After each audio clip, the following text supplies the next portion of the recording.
Hi, my name is Lauren James and I'll be teaching you today how to write an English essay in the UK. I say in the UK specifically because where I'm from is more about the quality than the quantity. What I have learnt studying in the UK is that you need to be able to write a 1,000-word essay whilst keeping your given audience interested and of course impressing your teachers with your technical jargon. Even though English is my first language, in every country it's spoken differently. I had um, I had a problem of writing how I spoke. I would also be able to explain what I'm trying to say, however I wouldn't be able to portray it on paper. This took me years to master, but I still feel I have much to learn, as I'm still trying to beat out old habits. I have improved by the use of correcting other people's work. Friends and family have helped me, and paying more attention to how I write. I would read aloud and in my head, as this would come across differently. In this first video, it's going to be about the basics of an introduction, which I'm sure many of you already know.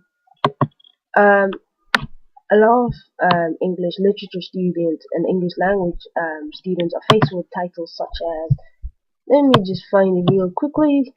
Sorry, I was prepared. Um, well, this is the second time I'm doing this video. My stupid volume was off.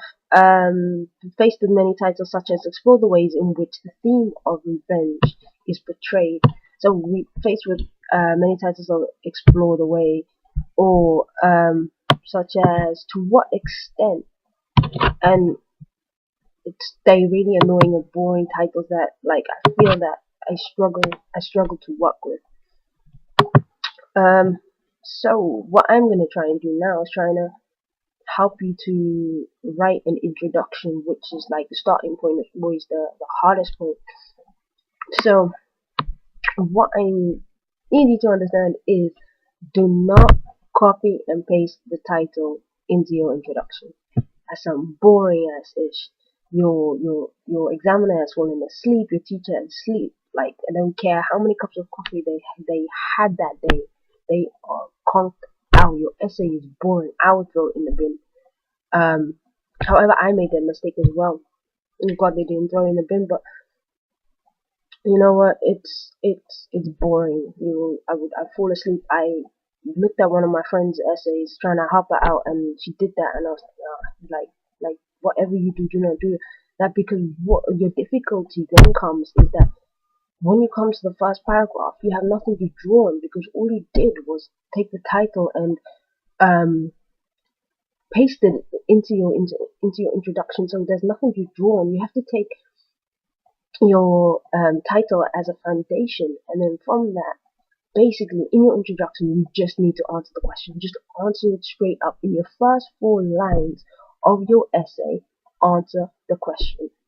Don't beat around the bush. You just answer the question. You can beat around the bush when it comes to the first, second, third, fourth, and fifth paragraph. However long your essay is, then you beat around the bush. But in your first 4 or 5 lines, answer the damn question. Just basically, I'm gonna show you 2 of my essays that I did. I don't think they're that great, but it's just examples of mistakes that I have made, and it also shows you just what the advantage is of just answering the question in those first 4 lines, and the way it will help you to continue on in your essay.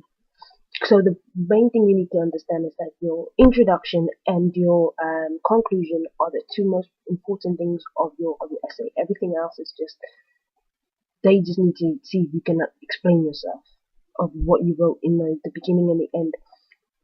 I pray I pronounce this guy's name right. If I don't, and I'm sure someone will correct me, but I'll write it in the box somewhere. So my first essay was on Things Fall Apart by Chinua Achebe, which I know I've now pronounced wrong, which is now I'm shooting myself in the foot. And the title basically is To What Extent Is Things Fall Apart an Exploration of Power? I'm going to go further on to say that Chinua Achebe's novel illustrates power through people without force. I will be further further demonstrating the way in which power is portrayed by looking at patriarchy within the villages of Nigeria, religion, and communism, outlining the Marxist perspective of the ruling class ideology. Um, Basically, the first mistake is boring. Second mistake is that I use the word I. Nobody cares about you. They don't care what you look like, what you wore when you wrote this essay. They don't care what you smell like. If you took a bath 2 months ago, they don't care. They just want the essay. I is irrelevant. They don't care about your ass, and I struggled to further on with that essay just because I didn't answer the question. I wasn't listening to what was being said. Um, I just did what I did because I was bored. Um, yeah. I'm going to show you now another example of another essay that I wrote, which is a bit of an improvement. Let's talk about Angela Carter and Robert Browning. And the question is, explore the ways in which the theme of revenge is portrayed in The Bloody Chamber and My Last Duchess. My introduction is, these texts explore the naivety and innocence of two women who are exploited by their savage lovers. The crime is that they do not understand the importance of their husband's status and reputation. The husband and wife in both texts are opposite in their characters and their moral beliefs. Robert Browning and Angela Carter portray these characters in two different forms, the poetic and the fairy tale. Angela Carter formulates an argument through a feminist perspective, and Robert Browning describes the poem through the voice of the Duke who is enraged with sexual jealousy. Okay, not that exciting.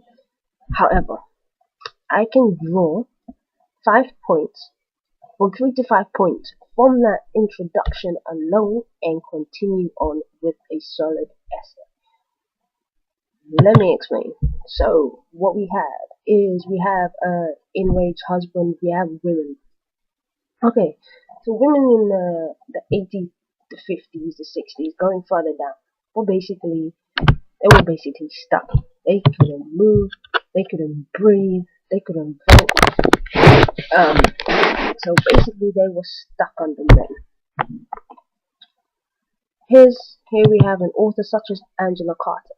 She's a feminist. Now we can talk about the feminist movement. I can draw that out and just talk about that briefly. Why? Because I don't really care about how into the feminist movement Angela Carter was. It's just a supporting factor of my essay. Now we have one sexually aroused husband who's like so jealous and whatnot. I can talk about that. I can also talk about how poetry and fairy tale is used to portray certain things and how the author of that time, how it affected what they wrote, their influences, and what breathed on them to write the way that they do. Can also talk about how women are exploited, the insane lovers that they have, and whatever else. I feel like I'm repeating myself. I know I am somewhere along the line. But my major point is that I can take stuff out of that and continue on with my first paragraph. And so yeah, I hope this was helpful. If not, I'll try and better explain myself if anyone else wants a further explanation. Yeah, that's it, man. Hope you have a good evening. Take care.